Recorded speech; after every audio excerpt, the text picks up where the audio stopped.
Welcome back, chums. It's nice to see you. I tell you one thing I did notice on that spectacular Wales's day out up at the wonderful Commonwealth Games in Scotland. Did you notice? Well, as ever, they look fabulous, in my opinion. On a Friday afternoon in July 2026, a black car pulled through the private gates of Highgrove House in Gloucestershire. Inside were four people who had not been together in the same room in over 4 years. Prince Harry, Meghan, and their two children, Archie, 7 years old, and Lilibet, 5. Waiting for them inside was King Charles III, a grandfather with cancer who had not seen his grandchildren since the Platinum Jubilee celebrations back in 2022.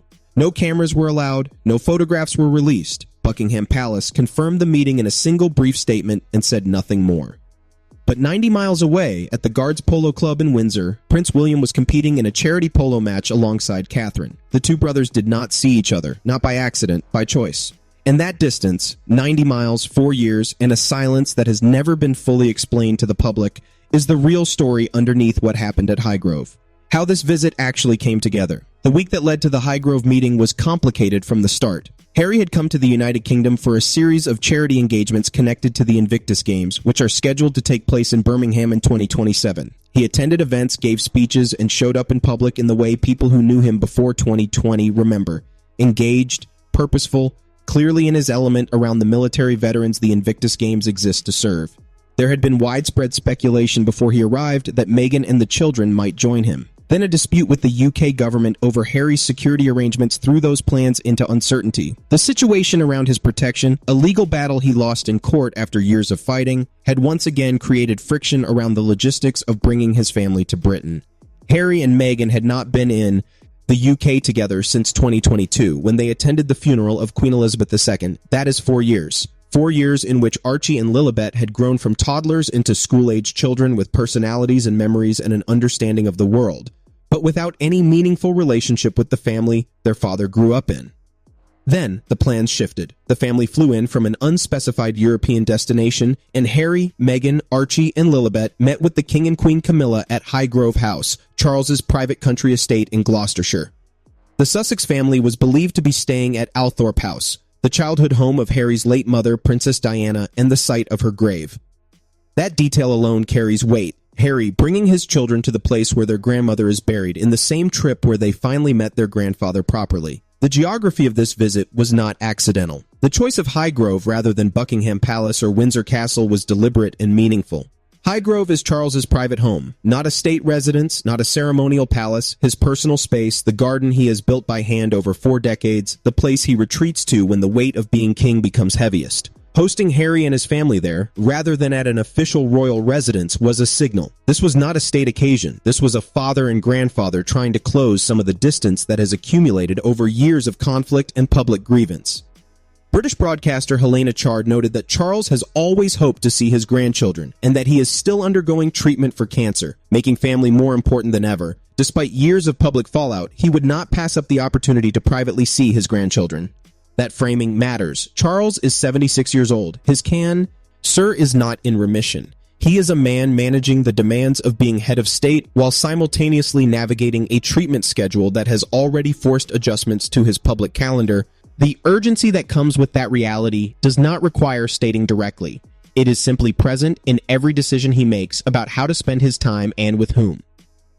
The meeting marks the first time King Charles has seen the whole Sussex family in 4 years. 4 years in the life of a grandfather with cancer. 4 years in the childhood of a 7-year-old and a 5-year-old. The mathematics of that absence are not comfortable to sit with. The details of what happened inside Highgrove that afternoon are, by design, limited. The visit was deemed private, and no photos were released. This was not an oversight or a decision made in haste. It was a deliberate choice by everyone involved to keep the meeting genuinely private in a way that royal events almost never are. No staged photographs, no carefully positioned press opportunity, no image released to signal warmth while revealing nothing. Buckingham Palace confirmed the meeting happened. That was essentially all they said publicly. What has emerged since, through sources speaking to various outlets, suggests the meeting lasted roughly 47 minutes. Charles and Camilla met Archie and Lilibet, 2 children who barely know their paternal grandparents, in the gardens and rooms of a house where their father spent portions of his own childhood. Whatever passed between a grandfather with cancer and 2 small children he had not seen in years, it happened without the world watching. The New York Post reported that Harry's press team had met with King Charles's communications secretary in London in the days before for what was described as a top-secret discussion. An anonymous source said nobody was pretending the wider family issues had been resolved, but that this was about beginning with Charles and Harry. Beginning, not resolving, not reconciling fully, beginning. That word choice is important. It is honest and awaits. That royal communications rarely are. It does not oversell what happened or promise something that has not been agreed to. It simply acknowledges that a door opens slightly and leaves open the question of whether anyone will walk through it. While Harry sat with his father at Highgrove, William and Catherine were roughly 90 miles away at Guards Polo Club in Windsor, attending the DMI Royal Charity Polo Cup 2026. The brothers did not see each other. Royal expert Richard Fitzwilliams argued that William's absence made his position clear without requiring a public statement. That analysis is correct. William did not need to issue a statement explaining why he was not at Highgrove. His presence at a public charity event 90 miles away on the same afternoon his brother was meeting their father communicated everything. In the world of royal communication, where silence and positioning carry as much meaning as words, a polo match in Windsor is a complete sentence. Robert Jobson, author of the biography The Windsor Legacy, told Newsweek, William will not be losing sleep over his father's afternoon meeting with his brother and family, but nor will he be softening. He feels betrayed. He does not trust his brother. That is personal, and it is settled. Settled. Not evolving, not under negotiation, not something being worked through behind the scenes. Settled. That word from someone who has covered William closely for years describes a position that is not moving in response to what happened at Highgrove or anything else that has happened recently. The rift between the brothers is not a misunderstanding waiting to be cleared up. It is a concluded judgment that Harry made choices, and that those choices had consequences that William has decided are permanent. Some royal commentators have debated whether a rapprochement between Charles and Harry could complicate Liam's position, the concern being that if Charles moves toward Harry, William, as heir and future king, finds himself in a more difficult spot. His authority over how the family presents itself publicly and over who has access to what becomes harder to maintain if his father is quietly rebuilding a bridge William has chosen not to cross. That tension between father and son, between Charles's instinct to keep doors open and William's settled judgment that the door should stay closed, is the unspoken drama underneath the Highgrove visit. After the meeting, what happened next? Here is where the story becomes sobering. According to reports, Prince Harry has not spoken with King Charles since their private meeting at Highgrove House. Palace insiders claimed the conversation stopped once Harry left the UK. The reunion ended, Harry flew back to California, and that was it, one palace source said. There hasn't been a single conversation since. Another insider cautioned against expecting years of tension to disappear after one meeting. It was an important first step, not a miracle cure, the royal source explained. The door hasn't been slammed shut, another well-placed source said, but it hasn't been thrown wide open either. Until someone makes the next move, the relationship is standing completely still.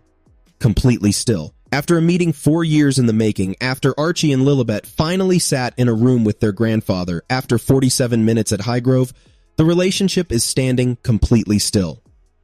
That is not a failure, necessarily. It is the honest description of where two people stand after years of accumulated hurt and public conflict and legal battles and published memoirs. You do not undo that in an afternoon. You begin to undo it, and then you decide, on both sides, whether you are willing to take the next step. Neither side has taken it yet. Underneath all the institutional and political dimensions of this story are two children who had no vote in any of it. Archie is 7, Lilibet T is 5. They met their grandfather, properly, for what may be the first time they will actually remember, in a private garden in Gloucestershire on a Friday afternoon in July 2026. King Charles is 76 years old and managing a cancer diagnosis that is not in remission. Whatever relationship Archie and Lilibet build with their grandfather depends entirely on decisions that adults on both sides of this divide are currently not making. The Highgrove visit was real. The photographs don't exist, but the afternoon did. Two children met a grandfather who had been, for most of their lives, more of an idea than a presence. Whether that afternoon becomes the foundation of something, or simply a chapter in a story that ends without resolution, remains genuinely unknown. Charles would not pass up the opportunity to privately see his grandchildren. He didn't. He opened his private home, kept the cameras away, and spent 47 minutes with his son's family for the first time in 4 years. What happens next is up to the adults, and right now the adults are standing still. If this story gave you something to think about, drop your thoughts in the comments. What do you think the Highgrove meeting actually achieved? And what would it take for this family to truly move forward? Subscribe and hit the bell for more verified deep dives into the real dynamics shaping the British royal family right now. Thank you for watching.